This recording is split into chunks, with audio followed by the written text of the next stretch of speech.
안녕하세요. 화경사주 상담가 선음동입니다. 반갑습니다. 이혼이라는 것, 그리고 뭔가 불화가 있다라는 것, 그 부분들은 무속인의 관점에서는 분명히 본질적인 이유가 있다라는 점. 그래서 상담 받으시는 분들, 이혼 관련해서 이제 상담 받으시는 분들은 그 지금의 시기, 이혼수가 있는 시기, 왜 지금 그런 시기인지 이유를 설명해 드리면 그 이유가 곧 지금의 상황을 말해준다. 그래서 남자나 여자가 다른 여자나 다른 남자를 만난다라는 거, 외도를 한다라는 것, 그런 부분들도 다 무언가 이유가 당연히 있다라는 점. 이 최동성님과 박지윤님 같은 경우는 그 이유를 우선 신점을 통해서 바라봤고요.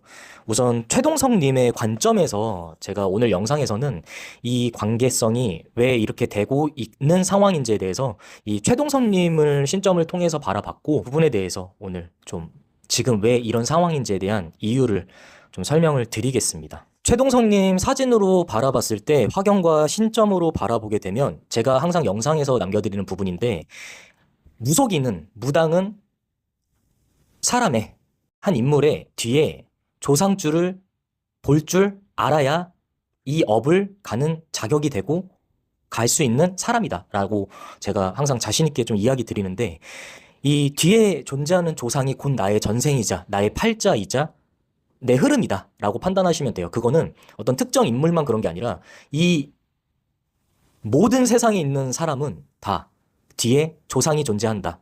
저 역시도 뒤에 조상이 존재하고 그 조상의 줄이 지금 하고 있는 이 업과 동일하거나 비슷한 유형이기 때문에 저도 이 길을 가는 거다.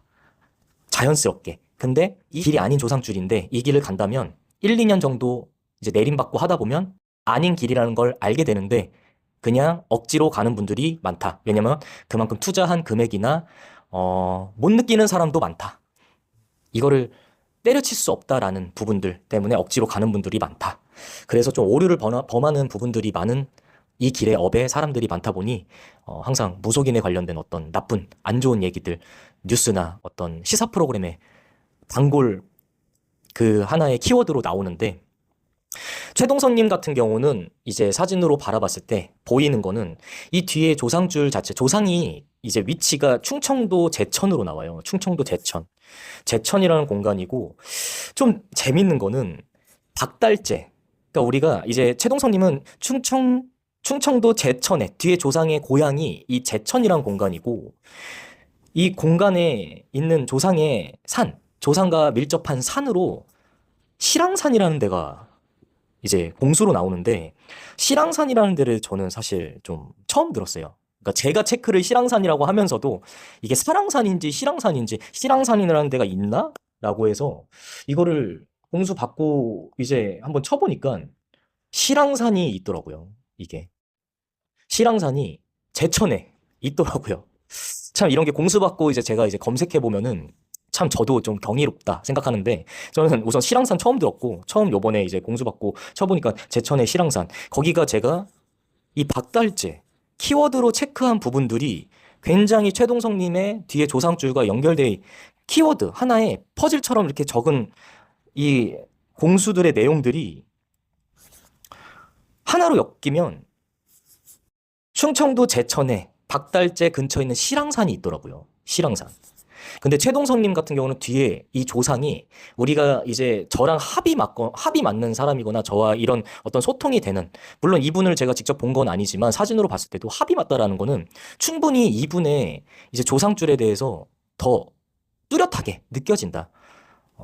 저한테 상담 받으시는 분들은 항상 놀라는 게 이제 좀 흥미로워 하시는 분들도 많은데, 제가 이제 조상에 대한 깊이 있게 조상에 대해서 이제 다 이렇게 지금 이렇게 설명하듯이 설명드리면 그게 결국에 내가 지금 살아오는 이 과정에서 생각해보면 다 연결고리가 있는 과정으로 걸어온 분들이 이 제가 키워드들을 얘기하고 조상에 대한 이야기들을 했을 때 맞아요 라고 하는 부분들이 꽤 많더라고요. 최동선님 같은 경우는 이제 조상이 여자로, 우리가 어떤 성별로 따지면 여성으로 느껴지는데, 이 여성이 좀 단명을 한 성질이 있어요. 단명이라는 거는 결국에 내가 자살을 했거나, 누군가한테 죽음을 당하거나, 왜냐면 이 여성의 성질이 뒤에 있는 동성님의 조상의 이 여성 자체가 굉장히 좀 서러워.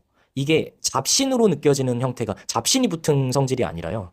이 조상줄이 여성이 이제 무언가가 서럽게 울고 있는 한 여성의 조상이 보인다. 잡신이 아니라 잡신이 보일 때도 있죠. 잡신이 그런 원한. 근데 이런 원한이 있는 귀신의 형태가 아니라 좀 서럽게 운다. 서러움이 있는 여성인데 이 여성의 형태가 자살한 형태의 여성으로 느껴진다라는 건데 제가 이제 이 영상을 찍기 전에 이제 우리 제가 중학교 때 박달재라는 곳을 이렇게 수련회를 갔던 기억이 있는데 이런 어떤 역사적인 뭐 박달재 어딜 가도 그 공간에 이야기나 설화나 여러 가지 그런 내려오는 내용의 이야기들 있잖아요. 근데 이 박달재라는 곳이 결국에는 이루어지지 않은 한 사랑의 이야기가 있더라고요. 박달도령이라는 사람과 금봉이라는 여성이 있는데 둘이 그 내용에 대해서 제가 깊이 있게 얘기는 좀 생략을 할게요. 왜냐하면 얘기하다 보면 또 너무 길어질 것 같아서 이 제천에 살던 금봉이라는 여성이 박달도령 한양으로 어떤 시험을 보러 가는 이 박달도령이 경상도 출신의 박달도령이 이 금봉과 마주치게 되면서 뭔가 이제 눈이 맞은 거예요. 눈이 맞았는데 결국에 이루어지지 않은 사랑이 되다 보니까 이 금봉이라는 여성도 이제 죽음을 맞이하고 이게 지금 제가 자살인지 아니면 어떤 사고인지 모르겠는데 이 둘 다 이루어지지 않은 사랑으로 둘 다 죽음을 맞이하게 되는 내용이 이 박달재의 내용인데 이 박달재와 관련된 노래도 있더라고요. 근데 이제 박달도령과 금봉이란 여성의 이루어지지 못한 사랑에 대한 이야기가 있는데 이 최동성님 자체가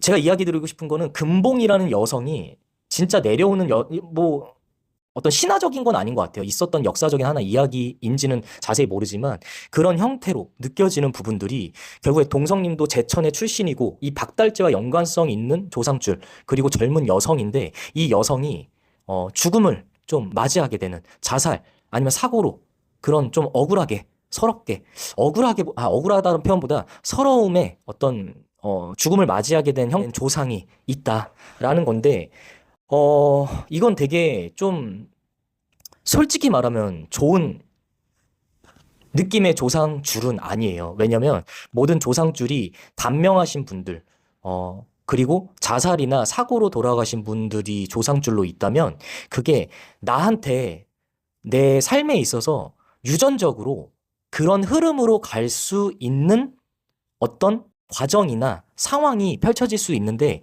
동성님 같은 경우는 지금 이 상황 자체가 제가 느껴졌을 때는 좀 불안함은 있어요. 이게 어떤 뒤에 조상줄 자체가 이 여성 자체가 자살을 했다라는 거는 그냥 자살이라는 의미보다 지금 말씀드린 박달재의 어떤 그 이야기처럼 어떤 한 이성 때문에 자살을 하거나 한 부분들이 뒤에 조상줄이 있다 보니까 동성님도 지금의 상황이 저는 좀 한편으론 불안함도 있습니다. 그게 조상 팔자와 비슷하게 흘러갈까봐. 진짜 극단적으로 표현하면 자살까지 갈 수 있을 수도 있는 흐름이 있는데 이 내용 자체가 지금 동성님 자체가 박달도령과 금봉이라는 성질 그러면 이 금봉이라는 여성이 제천의 출신이고 한 여성이고 이 금봉이라는 한 형태의 성질이 동성님의 조상줄과 굉장히 연결고리가 저는 있다고 느껴지거든요. 그 연결고리가 있기 때문에 박달재, 동성님은 충청도의 조상줄이고 이제 박지윤님 같은 경우는 신정으로 봤을 때 이 박지윤님은 경상도의 조상줄을 가지고 있어요.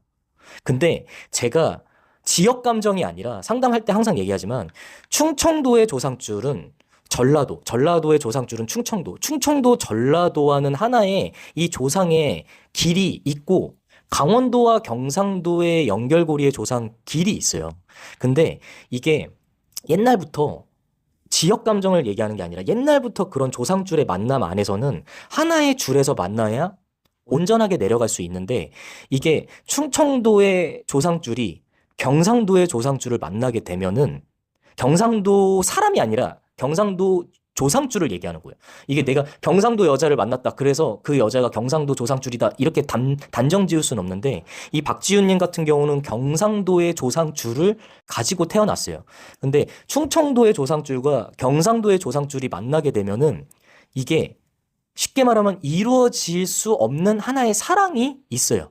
그러니까 이혼수가 들어올 때, 고비가 들어올 때 이게 무언가가 조상의 도움으로 이렇게 풀려져야 되는데 그게 풀려지지 않는 하나의 냉정함이 어떤 이혼수에 갈라서게 된다라는 부분들이 있어요. 절대 이건 지역 감정이 아니라 상담할 때 항상 제가 중요시 여기는 부분인데 이 최동성님 같은 경우가 금봉이라는 여성의 성질이 그 태생의 줄이라면 박달 도령의 박씨, 그러니까 이 박지윤님의 박씨를 만난 것도 이게 결국에는 본능적인 게 있어요. 내 유전적인 조상줄 안에 이거 되게 가볍게 생각하시면 안 되는 부분이라는 점.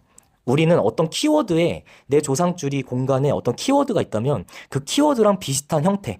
그래서 이 동성님의 프로필을 보니까 우리가 이제 금봉이라는 여성의 이 금자가 최동성님이 경희대를 나왔는데 이 학력을 보니까 경희대가 있더라고요. 근데 이 경희대가 대표적으로 금이라는 성질을 상징하는 학교의 성질이에요.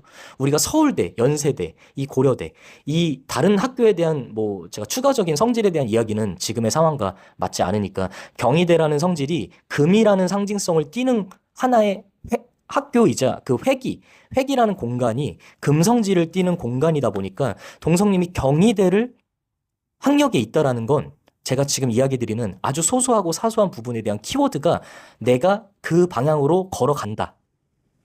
그 부분이 굉장히 중요해요. 근데 제가 좀 서론이 길었는데 이 얘기를 하면서 우선 이야기들은 다 거짓 나왔는데 동성님과 박지윤님, 최동성님과 박지윤님은 결혼에서 가장 중요한 거는 자녀예요. 자녀. 이 분들의 관계성을 멀어지게 하는 거는 자녀. 최소한의 자녀를 한 명만 낳거나 최소한 한 명을 낳았으면 됐는데 이 자녀가 이 지금 동성님의 딸과 아들, 이 두 명의 성질이 이 관계를 굉장히 갈라서게 하는 성질이에요. 자녀들이 나쁘다. 이것도 아니에요, 사실. 자녀들이 잘못됐다라는 것도 아니고 자녀들이 뭔죄야, 이게 결국엔. 그러니까 자녀 두 명이 이 둘을 더 갈라서게 하고 더 시기하게 하고 더 질투하게 하는 굉장히 안타까운 상황이에요. 이 둘의 관계는 이렇게 시기하고 원망하고 이렇게 할 관계에 있으면 그리고 이제 지금 최동성님과 박지윤님 같은 경우는 내년부터 이 두 분의 영역에 본인들의 에너지나 본인들의 성질, 본인들의 명예가 왕성하게 올라가는 구간이 내년부터 진행이 되는데 동성님과 박지윤님 같은 경우는 운의 밸런스가 상승 곡선일 때는 그 명예를 챙겨야 돼요. 그러니까 이 두 분은 방송인으로서 본인들의 명예가 올라갈 수 있는 타이밍, 본인들이 좀 더 이렇게 올라갈 수 있는 시기가 두 분 다 내년부터 진행이 되는데 이 명예운이 있을 때 내 옆에 내 명예를 챙겨가게 되는 사람이나 이 명예를 부정타게 하는 존재의 영역이 있다면 그 명예가 올라가는 게 아니라 오히려 하락하기 때문에 이 최동성님과 박지윤님의 지금의 상황에 이 이혼 지금 우린 갈라서야 된다라는 거는 굉장히 현명한 거고 맞는 건데 이게 제가 지금 이야기 드리는 부분처럼 자녀를 낳으면 귀문줄이 열리는 아이들만 계속 태어나게 되니까 이 아이들이 태어나면 우리 둘의 관계를 굉장히 멀어지게 하는 성질이다.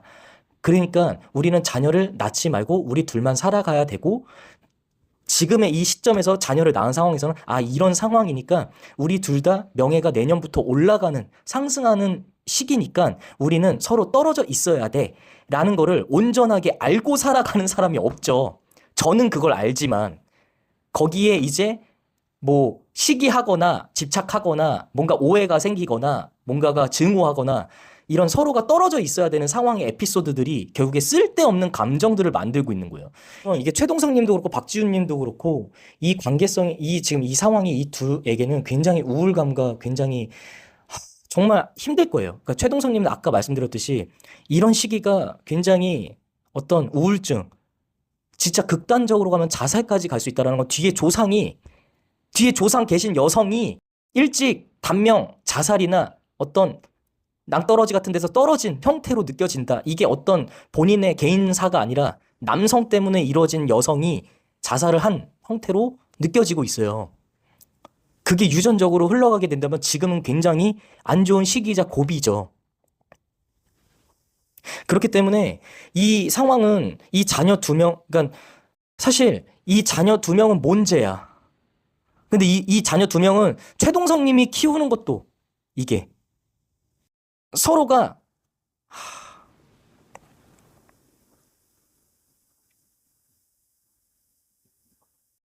그러니까 양육권을 하더라도 각각 한 명씩 책임져야 되지 한 명이 2명을 책임지게 되면 굉장히 왜냐면 이 아이 2명 다 귀문줄이 열려 있는 아이들인데 이 귀문줄이 열려 있는 아이들을 2명이 한 명이 감당하려고 하면 굉장히 너무너무 힘들 수밖에 없어요. 이게 에너지적으로.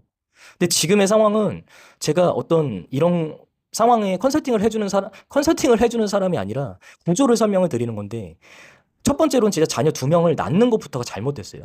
이 구조 안에서. 그게 사랑하기 때문에 난 거지만 자녀를 아예 낳지 말거나 정말 자녀 한 명만 낳았어야 돼요.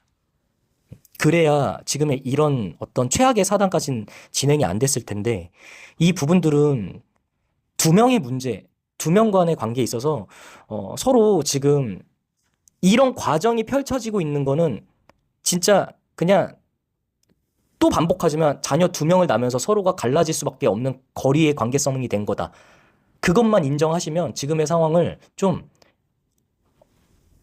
유연하게 좀 인정할 거 인정하고 이해할 거 이해하고 이제 서로 내년부터 이렇게 왕성해질 수 있는 그러니까 서로 각자가 방송으로 다시 이렇게 활동할 수 있는 시기로 굉장히 중요한 시기예요. 그러다 보니까 좀 유연하게 두 분 다 이게 서장훈과 오정연도 그런 관계성인 사례인데 둘 다 지금을 감정적으로 진행하지 말고 둘 다 왕성하게 올라갈 수 있는 시기니까 각자만의 시간 안에서 지금 좀 다시 지금의 시기는 그런 시기다. 하지만 이게 어떤 1, 2년만 조심하면 되는 시기면은 1, 2년만 좀 참아라 할 텐데 고정되어 있는 자녀 2명이 이거는 어느 시기가 아니에요. 지금 죽을 때까지 이 자녀 2명과의 관계성에 있어서는 자녀 2명을 미워하는 게 아니라 자녀 2명이 갈라서게 하기 때문에 둘의 관계가 굉장히 증오밖에 안 되는 거예요. 싫어하고 질투하고 미워하고. 이 부분을 만약에 최동성님과 박지훈님이 이 영상을 만약에 보신다면 저 진지하게 말씀드리지만 저한테 상담 한번 받으셨으면 좋겠습니다. 그러면 좀 더 구체적인 이야기를 드릴 수 있을 것 같은데 지금 이 상황이 각자가 우선 떨어져 있어야 되는 그러니까 이혼을 해서 각자의 역할 안에서 우선 내년과 내후년 그 2년 동안에는 각자의 위치에서만 좀 이렇게 다시 올라갈 수 있는 시기의 시간이 좀 되셨으면 좋겠습니다.